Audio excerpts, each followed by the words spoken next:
ازيكم يا حبايبي؟ عاملين ايه؟ وحشتونا. اللهم صل وسلم وبارك على سيدنا محمد. كل سنه وانتم طيبين. النهارده يوم من يومنا طبعا.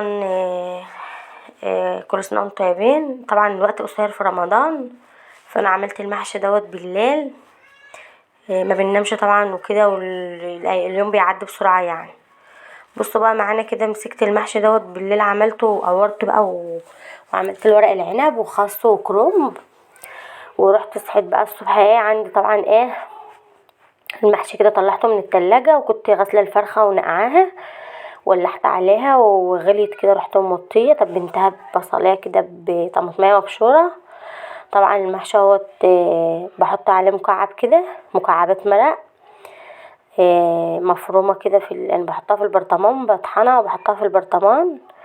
المرقه طبعا بتخلي المحشي جميل. اللهم صل على النبي. طبعا كده الفرخه استوت، انا كنت مولعه عليها من بدري، وما غليت وطيت عليها، بس انا سايباها على الهادي يعني كده، على الواطي خالص، تكمل سواها، لانها فرخه كبيره وزنها تقيل. هسقي بقى المحشي كده. الحله دي كانت خس وكرنب، وعامله حله ورق عنب وحله بتنجان وكوسه. حط طبعا قرنين شطه كده مع البتنجان والكوسه. طبعا هسقي اهو المحشي اهوت وهولع عليه اللهم صل على النبي. طبعا عشان الملح يلمع معاكي كده ويبقى جميل.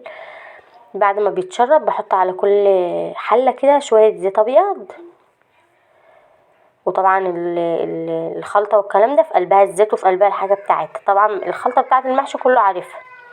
انا حشيت والله، كنت عايزه اصور لكم، بس كانت الدنيا مكركبه، وبقى بنشيل الحاجه بتاعت الشقه عشان التنظيفه بتاعت العيد، اشيل بقى السجاد والستاير والحاجات ديت عشان ننضف بقى العيد. ما عادش وقت. كل سنه وانتم طيبين.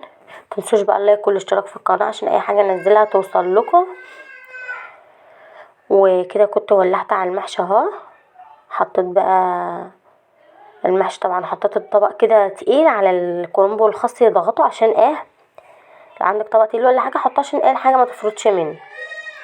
طبعا انا شلت الفرخه وكده كنت انا ما يعني ولحت على المحشي يعني قبل المغرب بساعه كده، بس كنت مولعه على الفرخه قبلها بشويه كتير، عشان الحاجه تبقى سخنه وحلوه كده. طبعا انا جت نانسي تغرف، ما عرفتش، كان هيقع منها في الارض. قلت لها لا لا لا، خليك انت وانا بقى هحط الاكل. انا كنت بحمر الفرخه، قمت انا واخده منها وغرفه، انا ما بتعرفش تغرف قوي. بصوا الحلل كانت مليانه، بس احنا غرفنا على قدنا كده.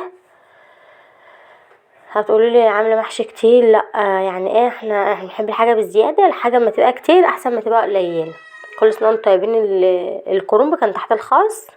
بصوا الاكل جميل جميل، والفرخه كده حمرتها، حطيت عليها ملح وفلفل اسود. وحمزه عمال يعيط. وخلاص كده كل سنه وانتم طيبين. فطرنا بقى وخلصنا فطرنا، ورحت قايمه بقى عشان اشيل السجاد بقى واشوف اللي ورايا، عشان الشقه تبقى نضيفه وحلوه كده. طبعا السجاد ده هوديه المغسله، مش هغسله لان الحمام بتاعي كبير، بس البلكونه ضيقه. لو كانت البلكونه بتاعتي كبيره كنت غسلته عادي، اجيب الحاجه بتاعته واغسله واخليه زي الفل، لان السجاد بتاعه اصلا شعر ومش وسخ قوي. بس عندي البلكونه ضيقه ومش هتاخد السجاد. بصوا بقى كنت بشيل سجادة اوضه الاطفال. بصوا مليانه من حمزه بقى حاجات وكده في الارض. ببرم السجاد، وعندي حته طرحه قديمه قطعتها كده وبقيت اربط بقى، لان كنت بحب اربط السجاد بلزق وانا موديه المغسله عشان ما يقعش، بس مشيه تضيع منه حاجه. لميت كله، ما خليتش اي حاجه في الشقه، لميت كل السجاد. وطبعا ركنته وحد يعني جه خده عشان يغسله، وديته المغسله. اما يجي من المغسله ان شاء الله اصورهولكوا واوريهولكوا. وشلت البلتكنات ديت وشلت الستاير وخليت الدنيا نضيفه. فرشت حافظات خفيفه كده، مفرشتش الشقه كلها برضك.